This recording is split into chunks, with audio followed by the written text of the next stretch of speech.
It is impossible to pass the blatant hypocrisy when it comes to the way BTS is dealt with at some stage in their military careers. Whether attending a private match, taking part in a live performance, or celebrating a birthday, BTS members face a barrage of backlash as if army regulations all at once become stricter for them than for other idols. But when different celebrities are seen on vacation, visiting overseas, or making public appearances during their military careers, the silence is deafening. It's time to confront the blatant hypocrisy and query why the guidelines appear to apply in another way to BTS. Is this selective outrage rooted in envy, lack of information, or an agenda to undermine the group from the very beginning? BTS's military service has been an issue of extreme public scrutiny even before the first member enlisted. Debates raged over whether or not BTS deserved exemptions due to their great contributions to South Korea's cultural and economic landscape. These debates were fueled by their impact in globalizing K-pop and driving billions in revenue through tourism, merchandise, and the music industry. When the team decided to enlist without seeking any specific cure, the focus shifted to their behavior during military service itself, with every small action coming under the microscope. The criticisms have frequently been petty and overblown. For instance, when RM attended a private birthday event in September 2024, the media and certain segments of the K-pop fandom were quick to criticize him, arguing that it was wrong for a soldier to engage in private activities during his military career. The backlash suggested that being famous somehow strips BTS members of their right to a private life, even when military policies truly allow soldiers to take leaves and partake in private events. The question arises, if the rules allow such activities, why does public perception advise otherwise for BTS? This wasn't an isolated incident. Whenever BTS members interact in activities during their leave, whether attending concerts or celebrating special occasions, the backlash is almost inevitable. Critics regularly ask why they are always outside, or shouldn't they be strictly adhering to military decorum? The truth is that South Korean military guidelines do certainly permit soldiers to take time off and enjoy private moments. Yet when it comes to BTS, these allowances are either forgotten or conveniently disregarded by those who wish to paint the group in a bad light. Contrast this with the way different idols are treated during their military careers. EXO's Kai, for instance, was seen enjoying a holiday in Bali while serving, but the media response was exceedingly subdued. Kai's vacation barely caused a stir, which raises the question, why does the public adopt the live and let live approach for some idols, but not for BTS? When other idols appear at award shows, public engagements, or even travel overseas during their careers, the lack of criticism is glaring.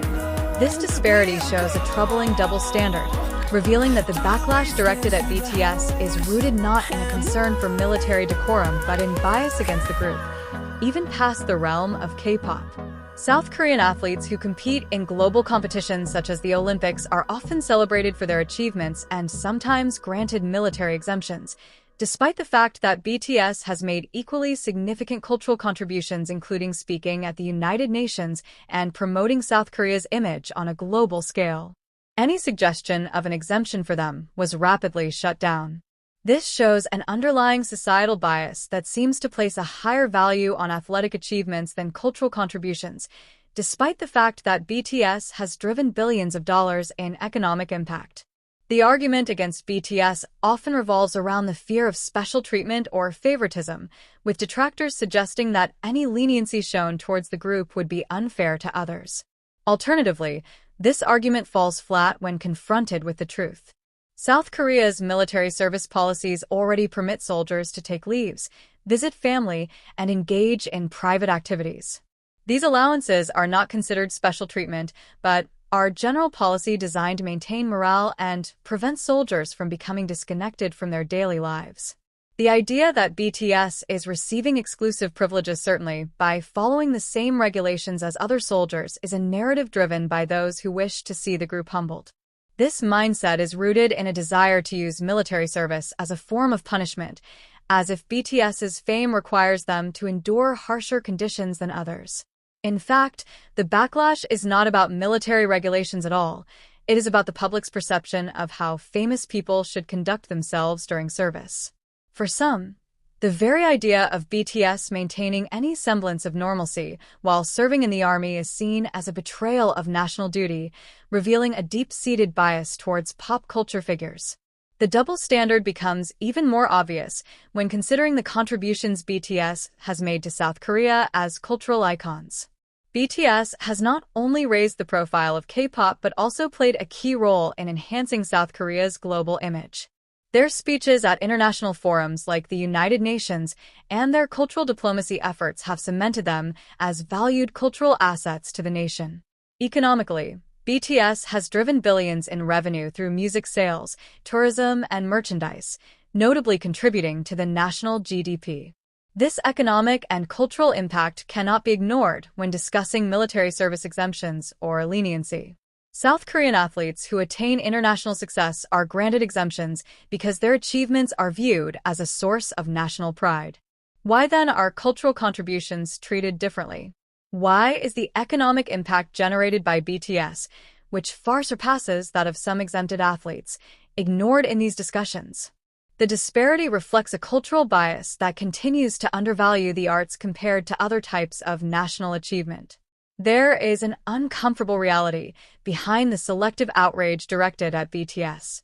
Some people simply prefer to see the group endure the rigors of military service rather than addressing the broader implications of conscription for public figures. This sentiment has not disappeared since the members started enlisting. It has simply shifted in focus. Now detractors latch onto any opportunity to criticize the group, using military service as a convenient excuse to express resentment toward their success.